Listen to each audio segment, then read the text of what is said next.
سیدنا عیسیٰ علیہ السلام کے اس کے بعد دنیا سے اٹھائے جانے کے بعد 70 میں ٹائٹس جرنیل نے یہ پورے کا پورا یروشلم جو تھا وہ ویران اور برباد کر دیا تھا، جو اللہ قرآن کے اندر فرماتا ہے کہ تمہارے چیڑے بگاڑ دیے جائیں گے اور اس کے بعد تم جو ہے اس کے یہاں سے خالی کر دیا جائے گا۔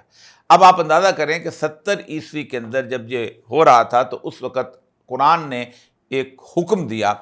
ان کے بارے میں، اور وہ حکم عین ثابت ہوا، ورنہ وہ چھوڑ کے چلے جاتے کہ وَقَطَعْنَا فِي الْأَرْضِ أُمَمًا، تم دنیا میں تقسیم کر دیے جاؤ گے، کبھی ادھر کبھی ادھر کبھی ادھر۔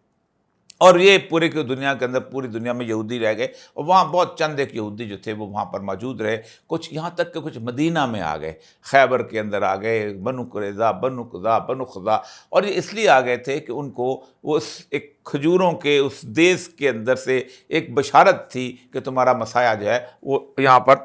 تشریف لائیں گے، جو کہ آخری دور میں حضرت داؤد علیہ السلام کی اس تھرون کے اوپر جو ہے وہ سلطنت وہ قائم کریں گے، عالمی حکومت قائم کریں گے۔ لیکن اس کے باوجود بھی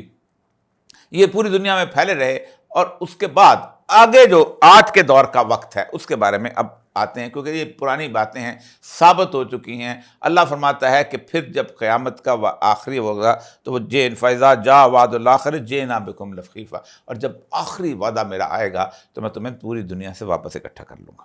جِئْنَا بِكُمْ لَفِيفًا، یعنی اکٹھا کر لوں گا۔ اب یہ دنیا میں اب اکٹھے ہو چکے ہوئے ہیں،